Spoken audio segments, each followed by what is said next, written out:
A church in North Carolina is regularly holding Racist Anonymous meetings, so similar to that of AA, Alcoholics Anonymous.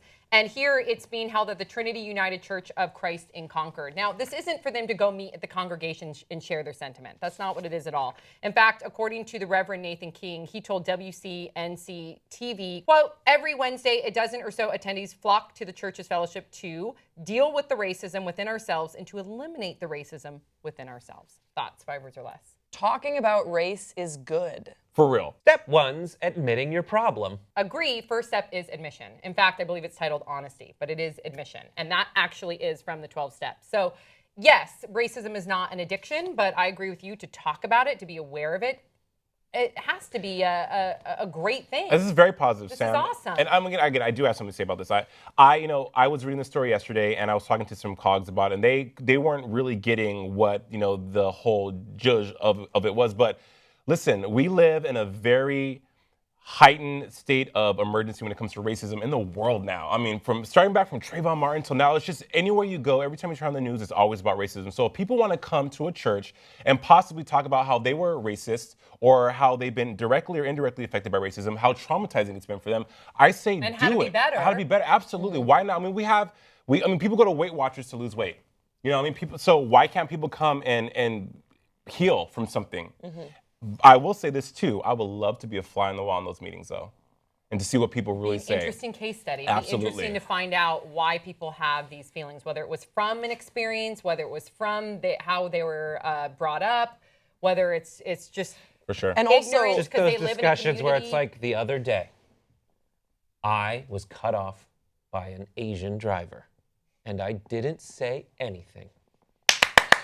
But I do think it's important, I wonder how it's being moderated, because I would imagine that there could be potentially some really hurtful and hateful things being shared at these meetings, but for the sake of honesty, like I'm just trying to come clean, is this wrong? You have to be honest. Right, like is this wrong what I'm saying? And then someone would be like, yes, right. What you just said is very wrong and scary. And like I just want to know, like you were saying, being a fly on the wall, I wonder, like, how is it being moderated? How is someone presenting, this is my attitude towards, this race of people, or like, this is how I feel about people that look this way?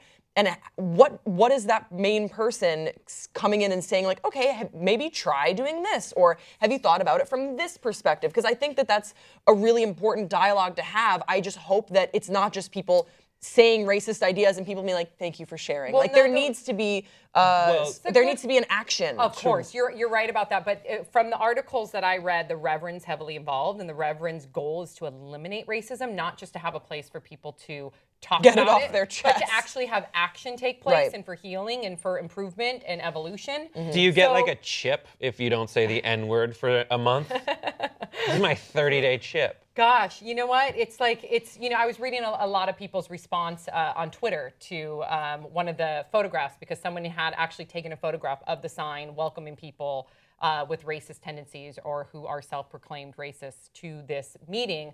And yeah, at that visual it moves you in a weird way. It feels wrong, but then when you really realize what they're doing and that they're admitting their faults and they're trying to work on their faults, that's awesome. It's a symptom, that feeling, which I have, is a symptom that maybe we, in general, aren't handling racism right. Yeah. Because a lot of feels weird to talk people about it, is like if taboo. you see something, don't say something. Just keep it, like, the idea of a lot of folks hear something racist and they're like, Grandpa, don't say that. Stop saying that. But it isn't until you get people to talk through, at any level of racism, what the underlying reasons for your instincts to go one way or another, and identify that and move forward from that is better. And you're right, people should be having a discussion about race. Mm-hmm. Yeah. Yeah, and I think this is an interesting step. I wonder how it will spread. I hope that... I hope people respect it. Yeah, I hope they respect it. Yeah, keep it anonymous. And I just think the most important thing we can do, or not the most important thing, there's so many things we could do, but I think it is so important to encourage a respectful dialogue and just, like, let's all meet together and talk about what the fuck is happening. Our country's on fire, Yeah, Well, and you need to talk about it. I've talked about it, absolutely. Well, praise God. It's happening in a church because, you grew up church going. Right. I did too as well. So when you're in that environment, it's a lot more gentle and it's a lot more loving and there's a lot more compassion and forgiveness inherently because that's what you're taught, to forgive and stuff. But when I was talking to people about this, they couldn't wrap their head around having a group where you go and talk about being a racist. And it was just like, we need not so much groups that are about racism, but people to talk about stuff in general. Because I think a lot of people, per what you said, we hold stuff in. We don't say anything that festers. And we all have we're ashamed to reveal because of being shamed, right? So I mean, if I could, I would go to a group like that. And then there's no benefit, right? Right. When you hold it in and you're not actually dealing with it and You're not admitting perpetuating, it just keeps it going. It's Yeah, a and cycle. also there's a lot of, there's times, the whole Colin Kaepernick thing. I don't know if anyone saw Colin Kaepernick during the national anthem, didn't stand, and he was protesting like the level of endemic racism in society. And I definitely have thoughts where I'm like, but like America's awesome.